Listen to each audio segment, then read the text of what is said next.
मुंडे टेकलो मामले नुहे कारण ये अभियुक्त कि 10 केस मुंडे टेके भाई लाइफ में रे मुंडे है चैनल खोली रात्रि दिन संध्या समय रे प्रवचन टे दैता एवं केस भलो गोटे भाई अरे कोन ए अभियुक्त जनकर थिला आपण वर्तमान ए अभियुक्त जनक को देखि परथुबे एवं ए change your life YouTube channel माध्यम रे लोक मानक पाखरे ए क्राइम मनीष कहीं करे ए क्राइम रे पसी मनीष केमिति हंतसंत हुए एवं ए क्राइम को केमिति रोका जाई परिबो नियंत्रण करि परिबो एवं मनीष केमिति सुख शांति रे रहिबो ए टॉपिक ऊपर एपिसोड पर एपिसोड ए चैनल द्वारा देखा जीवो।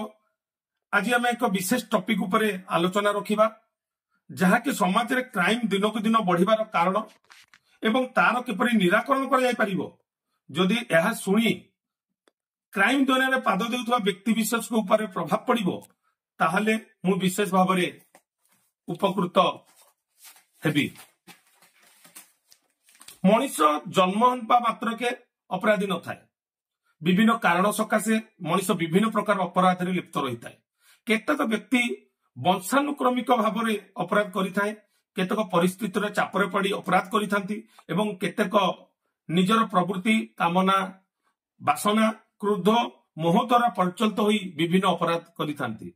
मनीष अपराध काहे करे एवं अपराधी निराकरण अपराध करिवार इच्छा को केमिति रूप रे बंद करा जाय परिबो से विषय रे आलोचना करिवा द्वारा होयतो अनेक पेशादारी अपराधी माने सुनी अपराध छाड़ी दे पारंती बा जहा को हमें आज भद्र लोक बोली भाबुचे से माने भी काली अपराध करी पारंती। एई अपराध किपरि रोका जाय परिबो ताहार निजस्व अनुभूति जनसाधारण पाखरे पहुंचाइबा को मोर एक छोटिया प्रयास हुए तो यह देखला परे अनेक लोक मते अनेक कमेंट मध्य करी पारंती किंतु सेथिरे मते किछि फरक पड़िबो नाही। मु निजे एक अपराध दुनिया रो लोक एई अपराध दुनिया रे पसिबा भारी सहज किंतु मुकुलिबा भारी कठिन। प्रथमतः हमें जानी रखिबा जे पुलिस हाथ रे धरा पड़ी जेल जाए एवं आमे विभिन्न गणमाध्यम न्यूज चैनल एवं पेपर द्वारा सुनी ताकू एक अपराध बोली विवेचित करिथाउ एवं ताकू घूर्ण चक्षुरे देखू स्वाभाविक आम मानकर भावना होची सेया। अनेक व्यक्ति अछंती अपराध करूथांती किंतु पुलिस हाथ रे धरा न पड़िबा पर्यंत से माने समाज रे भद्र विवेचित होइथांती।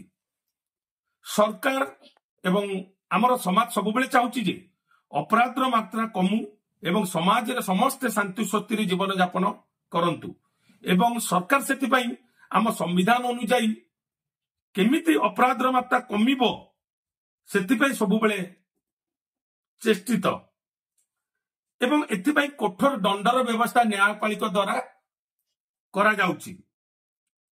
तथापि अपराध मात्रा जदि आमे सर्वे करिबा एवं तार रिपोर्ट रो अनुधान करिबा किंतु ताहा कमिबा सत्वे धीरे धीरे द्रुत गति रे बढ़ी चलीची। यार बढ़िबार कारण एवं निराकरण जति जानि न परिबा ताहले अपराध नियंत्रण होई परिबो नाही। एथिरे सरकार एवं संविधान एवं अपराध नियंत्रण मुख्य भाव में थिबा पुलिस विभाग बा पुलिस व्यवस्था जदि सचेतन हुई गुरुतर सहित काम कले बोध हुए किछि परिमाण अपराध नियंत्रण होई परिबो।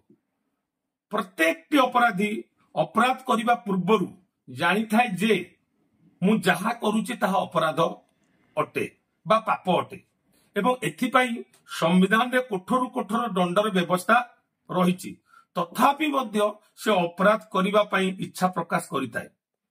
उदाहरण स्वरूप आज रही चैप्टर रे आमे एक अपराध विषय आलोचना रखिबा एवं तार टॉपिक दे आइछि परधन लुंठन करिबा बा चोरी करिबा। यह एक सांघातिक अपराध एवं केते गुडे प्रश्न मध्य आम मन को आसे जहा आज आमे आलोचना करिबा। आज मनीष चोरी करिबा बा परधन लुंठन करिबा पई आग्रह काहेकि करे ता भितर ए आग्रह काहेकि आसे ए इच्छा काहेकि उदय हुए प्रथमतः होची दारिद्रता, द्वितीयतः होची परिस्थिति, तृतीयतः होची वंशानुक्रमिकता एक रोग, चतुर्थ होची संग दोष एवं पंचम होची अयोग्यता। मनुष्य जदि खालीटारे बसी रहे कौनसी काम करने को इच्छा करेनी ताको दारिद्रता बा अभाव आसे, जहाँ को परिपूर्ण करने से सर्टकट उपाय केमिति परधन लुंठन करी निजर मेंटेन करि पारिबो ताहार सुजोग खोजे। एवं द्वितीय कारण किछिटा कारण अछि परिस्थिति अनुसार जदि मनीष पैसार नित्यांत आवश्यक करे ताले से सर्टकट उपाय चिंता करे। एवं केतक परिवार रे वंशानुक्रमिक भाव में परधन प्रति लोभ बा अनिष्ट करिवार चिंता पिलामानक भितर प्रवेश करिथाय, सेथिपई ए रास्ता रे पाद पकाई थाए। किछि व्यक्ति कुसंगरे पड़ी निशा द्रव्य खाई बा संग दोष द्वारा अन्य जनक द्वारा प्रभावित होई एही कुकार्य रे लिप्त रही थाए एवं सर्वशेष रे ए समाज रे निजर चाहिदा को परिपूर्ण करिबा पई निज अयोग्य मन करी एही कुकर्म रे लिप्त रही थाए। एवं मो निजस्व एक उदाहरण देवी। मु प्रथमे अरेस्ट हुए 2011 मसीहा भुवनेश्वर नयपाली थाना सेटाकर आईआईसी मते अरेस्ट करती। मोर अपराध थाए लैपटॉप चोरी अभियोग। से समय जड़े इंजीनियरिंग पिला मते किछि चोरा लैपटॉप बिक्री करे, मु ताको चढ़ा दर रे बाजार रे बिक्री करे एवं ताकू तार पैसा देई अवस्थित पैसा मोर अभाव पूर्ण करिबारे लगाई। एई लोभ क्रमशः बढ़ी चले एवं 3-4टी लैपटॉप बिक्री कला परे मते नयापल्ली पुलिस प्रथम थर पाई अरेस्ट करे, जेल को फरवर्ड करे। किंतु से पाखापाखी विभिन्न थाना रे जो लैपटॉप चोरी होता है तार आक्यूज को धरी न पारिबारु एमिति कि 11 ରୁ 12टा केस जो मु संपृक्त नुहे मते लगे दिए, जहाँ बेल हेबा पाई मते कष्टसाध हुए एवं जो केस रे 15 दिन रे आसीबा कथा ता मो पई 5 मास एवं 3 ରୁ 4 लाख टंका से समय खर्च हुए। प्रथम करी जदि फास्ट कौन सी व्यक्ति प्रथम करी जदि जड़े पुलिस हाथ में धरा पड़े पुलिस ताकू जदि सचेतन कराए एवं तापाई संविधान नियम अनुसार फॉरवर्ड करे ताहले से परिवर्तन हेबा पाई चेष्टा करे। या ही होचे मोर निजस्व अनुभूति। किंतु पुलिस विभाग धरिला परे ताकू एक अमानुषिक अत्याचार करे एवं तार घर लोक सहित मध्य अमानुषिक व्यवहार करे, ताकू एक सुजोग न देई से न करिथिबा क्राइम बा चोरी केस गुड़ाक लगे निजर फाइल क्लोज करे।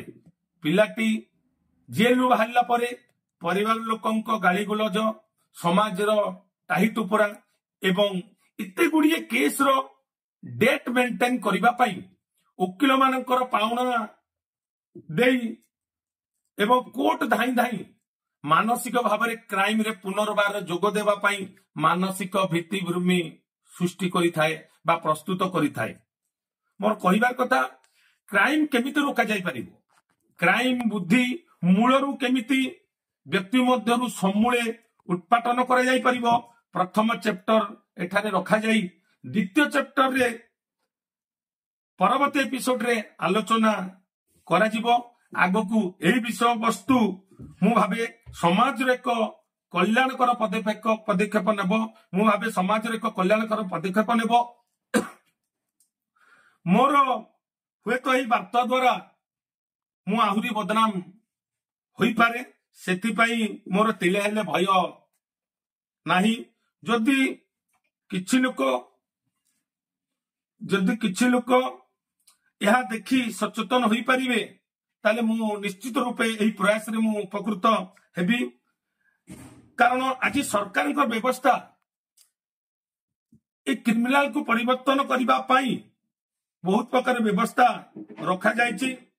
काली हुआ तो आपण माने एवं आपण मानकर संतान संतति माने एही क्राइम दुनिया रे ଯେମିତି ଆଉ ପାଦ ନ ପଡନ୍ତି ଏବଂ ସଚେତନ ହୁଅନ୍ତି। ଏହା ହିଁ ସମାଜରେ ମାନେ କେମିତି ସମସ୍ତେ ସୁଧୁରି ପାରିବେ ଏକ ଛୋଟିଆ ପ୍ରୟାସ। ଆପଣ ମାନେ ଚିନ୍ତା କରୁଥିବେ ଯେ ଆପଣ ଭଲରେ ଅଛନ୍ତି, ଭଲ କାମ କରୁଛନ୍ତି, ଏହା ଆପଣ ମାନେ କେବେ ଏଇ ଚକ୍କରରେ ପଡିବେ ନାହିଁ। ଏହା ସମ୍ପୂର୍ଣ୍ଣ ରୂପେ ଭୁଲ। କାରଣ ମୁଁ ଜେଲରେ ଅନେକ ଲୋକ ସହିତ ମିଶିଛି ଯେଉଁମାନେ କୌଣସି କ୍ରାଇମ ସହିତ ସମ୍ପୃକ୍ତ ନଥାଇ କେମିତି ଜେଲରେ ସମୟ ବିତାଉଛନ୍ତି। କେବଳ ସଚେତନ ଦ୍ୱାରା এই କ୍ରାଇମକୁ ନିୟନ୍ତ୍ରଣ କରାଯାଇପାରିବ ଏବଂ ଆଗକୁ এই ଚ୍ୟାନେଲ ଦ୍ୱାରା ଦ୍ୱିତୀୟ ଏପିସୋଡରେ କ୍ରାଇମକୁ କେମିତି ନିୟନ୍ତ୍ରଣ କରାଯାଇପାରିବ, ସମାଜରେ ଏକ ମନୁଷ୍ୟ ଶାନ୍ତି ସ୍ୱସ୍ତିରେ କେମିତି ରହିପାରିବ, ଭୁଲ କାର୍ଯ୍ୟ କେମିତି କରିବନି ଏବଂ ନିଜ ମନକୁ କେମିତି ନିୟନ୍ତ୍ରଣ କରିପାରିବ, ଏହା ହିଁ ଦ୍ୱିତୀୟ ଏପିସୋଡରେ ଦେଖାଯିବ। ଯଦି ଆପଣମାନଙ୍କୁ এই ଏପିସୋଡର ବାର୍ତ୍ତା ଗୁଡ଼ିକ ଯଦି ଭଲ ଲାଗିଲା ତାହେଲେ ନିଶ୍ଚିତ କମେଣ୍ଟ ଏବଂ ସେୟାର କରିବେ ଏବଂ ସବସ୍କ୍ରାଇବ କରିବେ। ଆଉ ଯଦି ଆପଣଙ୍କୁ ଭଲ ନ ଲାଗିଲା ତାହେଲେ ଏହା ନିଜ ମନରୁ ଭୁଲିଯିବେ। ଜୟ ହିନ୍ଦ।